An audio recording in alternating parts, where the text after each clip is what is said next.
That's for the government and the people of Bangladesh to decide. It really is not for the UN to comment on, really not. In terms of the situation inside Myanmar, obviously Rakhine is very difficult to access. It's very volatile, and the conflict is ongoing. There was a memorandum of understanding between the government de facto authorities in Myanmar and UNDP and UNHCR in terms of providing support. And so that MOU and that work is ongoing. But the presence of the UN has reduced significantly. But having said that, we do have some colleagues still on the ground, and we have a number of partners that are still working on the ground to provide assistance. But it is very challenging, both in terms of accessing some of the areas, and it's also challenging because the Myanmar funding situation, very like the funding situation for the Rohingya, is very, very challenging. And you know that the country experienced an earthquake, so there's a lot of needs in addition to the conflict impacted communities. So efforts continue, but it is difficult. On the Rohingya situation, you know, I appreciate we're in the eighth year of the response. I think what we all want, including the Rohingya themselves, is safe, dignified repatriation to Rakhine and to their homeland. But the situation is very difficult and remains very challenging. So in the meantime, we hope to maintain the support to the community here, which is our top priority. Continue to support the government in their management of the population and the community, and try and find avenues for political solution. Because at the end of the day, this isn't a humanitarian situation that we can fix with humanitarian financing. It really requires a political solution with the parties to the conflict. And that's really where I think we're looking to our special envoy, Ms. Julie Bishop, who's really working on the political side, and to ASEAN and her call to those countries to help move forward on the political solution to what is now a very long conflict, and to support then the people for the longer term hope that they have to go home.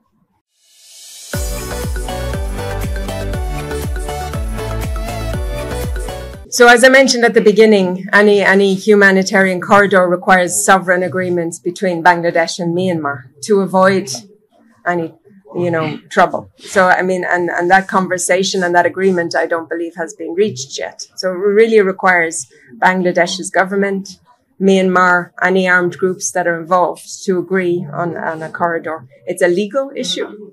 And so that is what's really important to emphasize. And that's why member states need to decide. It's not a UN decision to put in place a UN humanitarian corridor. It wasn't a report. There was a map that was published that didn't have the numbers of new arrivals included on the map. And the reason the number of new arrivals was not included was because the government of Bangladesh had not yet given the green light on the numbers. So the map didn't include it. And so the government asked me to include the numbers. So first of all, just to say, the UN in Myanmar is the UN in Myanmar. This is the UN in Bangladesh. So they don't have at their fingertips maybe all of the updated information. But once we shared it with the number with them, and we had approval from the Ministry of Foreign Affairs, they updated the map. So that map is now available online. You can have a look at it. It includes the number of new arrivals from Bangladesh. So that was the concern of the Ministry of Foreign Affairs, that it didn't fully reflect all of the information. But the UN didn't provide the information on the map because it hadn't been approved as yet by the government. So, so it was just a time lag between when the map was published. So I don't believe it was a controversy. I think it was more of a communication issue. And I think we have a strong and trusted relationship between the government and the UN. And, things happen every day when you're managing a community of over 1 million people, and it's very challenging. But I think on a day-to-day basis, we work together, we resolve issues, and I think it's a very robust and strong relationship. Morshed's question on the OHR report. So there were formal requests given to all parties for information. I think the vast majority of the information that was available at the time was provided. But the team were here for only several weeks, so not every single piece of information or every event that happened between July and August was recorded. All of the information that is in the report was triangulated, meaning they've double, triple checked and cross-checked and used forensic evidence and made sure that all of the information in the report is robust. So regardless of maybe gaps in certain information from certain parties, everything that in the report OHR stands behind. And I think that's what's important. Additional information has come to light. Additional information will continue to come to light as the situation evolves, but it hasn't impacted any of the information or made there are more incidents that happened, and at no moment did OHR say this report was comprehensive. It was just a snapshot in a very time-bound way to provide a picture and some key recommendations on what. I think what is really important about the OHR report is that the recommendations are really to prevent a situation like July and August happening again. It really focuses on institutional frameworks and makes recommendations to prevent. It is not, there are criminal processes and tribunals going on, commissions that really are looking at the justice side. That report was really thinking through how can we put in place a system within Bangladesh's institutions so we never see a repeat. And I think that's really the spirit of the report. And I don't think that has any way changed from when it was published. You asked me what I would do if I feel quite Bangladeshi, it's my 4th year here. But really, honestly, I think it's very much a conversation that needs to happen within the government, with the political party. I have to say, I'm quite impressed by the Consensus Commission. The fact that all of the parties are coming together and there's a robust dialogue. And these are very complex questions, some of them. And what we're actually seeing is a lot of agreement on most of the recommendations. So from my perspective, I think that process is very robust and the interim government is leading that process well. And again, I think working towards credible, peaceful elections is something that we will support. But the date, the sequencing, I don't have any further comment on. And on, there was another question around the Rohingya. Yes, when the Secretary General was here, there was a lot of discussion around how we can improve the political dialogue so that we can find a solution. And it was really a message of hope. And I think 8 years into a crisis, it's very important that we maintain that message of hope and we continue to work on the political process. And I think that is a message that the Secretary General and Professor Yunus really wanted to pass, despite the complexity, despite the challenges, despite the very difficult funding situation. We will continue to work and push for the dignity and the rights of a very vulnerable community to be respected. The conference will be held on the 30th of September, and we hope that will be another opportunity to highlight the plight not only of the Rohingya, but the other minority groups in Rakhine, and the government of Bangladesh has been instrumental in making that conference happen. So I think the leadership, the vision is very much there. I don't know about the timing and the dates. I think, this is a very politically challenging and complex situation. But I really appreciated Professor Yunus's vision and, again, his message of hope to the community. That's for the government and the people of Bangladesh to decide. It really is not for the UN to comment on, really not. So on the question was around clarification on the Reform Commission. So just to clarify again, the UN support to the Reform Commissions was very much when the commissions were looking technically at what recommendations they wanted to put forward. Right now, all of those recommendations are with the Consensus Committee and Commission rather, and they're part of a process where everybody needs to agree on what recommendations will be taken forward and what reforms are needed for the country. During this process, we're not part of that process. The UN isn't working on it. But when the recommendations were being developed, we shared good practices from other countries. We shared technical advice, for example, to the Election Commission. We brought in some experts on human rights to discuss with the Police Reform Commission. We gave good practices from other countries to the Anti-Corruption Commission. So each of the commissions had different questions and needed examples from other country or best practices. So we assisted them in that process. And then based on what decisions they made, they came up with their own recommendations. So right now we're not working on reforms. Or recommendations. We will wait the final decision of the process between political parties and government. And when that process is finalized, if there's a request, we will obviously support the government on the implementation. I think I've answered the corridor question twice already. It's the same answer. So I can answer it again. So the corridor, I don't know where the humanitarian corridor terminology came from. But it would require an agreement between Myanmar and Bangladesh, and including with the armed groups, to provide security if something like that was agreed.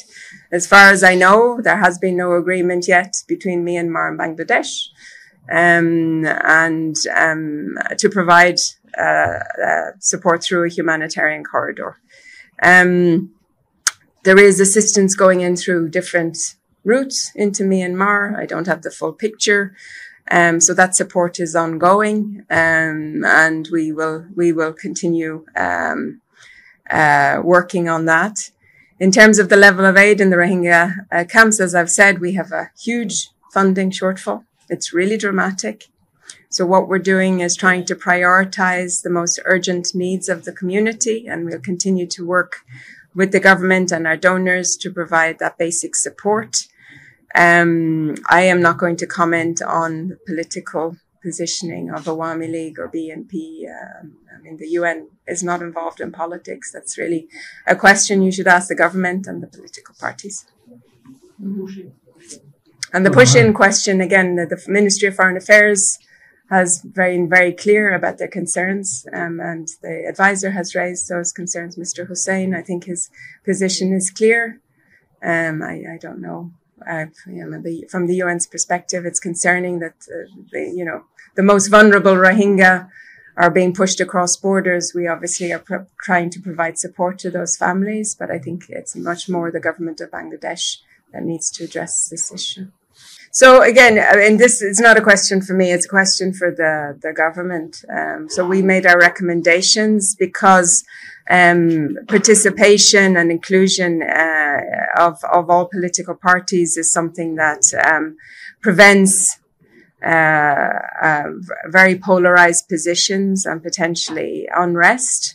But I think the circumstances need to be looked at, and the decision of the government needs to be looked at in the context of the country. I don't have anything more to say than that. So it's very much a political decision, again, a decision of the government. Inclusive election means that every segment of society should be able to vote. Women, people who are 18, ethnic minorities, different religious communities, that's what we mean by inclusive, that everybody has access and the ability to participate in the election. Inclusion for the UN is very specifically about every Bangladeshi having a voice.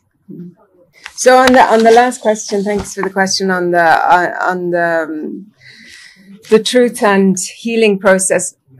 there is a lot of talk at the moment around truth and reconciliation, and there's been different positions put forward. But from a technical, professional advisory that we have received is that truth and a healing process in every country following conflict or like the events over July, August need to be based on what the people of the country want. And there really needs to be a national consultation before any decisions on what type of process is needed. So you cannot compare Bangladesh to South Africa or to another country where there has been a long-term conflict and then try and mirror exact events. So our advice on truth and healing would be a very strong national consultation with the people of Bangladesh to hear their voices, their thoughts on how they see the future. And on that base, develop and put in place a procedure, commission, a process. But until that consultation with people in the country is finalized, it's very difficult to see what path could be taken. One thing that we did learn when our colleagues who've been working on transitional justice came is that nobody was very comfortable with the word reconciliation because it doesn't work in Bangla. So it was felt that truth and healing were much more appropriate words in the language, but also from the sense of where people were and their understanding of the issues. So I think there needs to be a lot more conversations. It's very superficial, but there needs to be a lot more conversations about how to heal from what happened over July and August, and other issues that the country has experienced over the many years. On the question on the OHR MOU, we understand from the government that it's finalized and we're waiting for signature, we hope very soon. And that means we will be able to open formally an office, a small office in Bangladesh to support a lot of the processes that are underway. And then there was question about whether the humanitarian corridor should be a road or a port. Again, I don't have an opinion on that because that would require the two countries to agree. Honestly, I don't know. I really don't know. I mean, yeah. Yeah. I mean, I think the discussion, I'm not privy to these discussions, so I think that's something that the governments are discussing. I don't know. So I can't comment on something I don't know anything about. Sorry. What was the other question?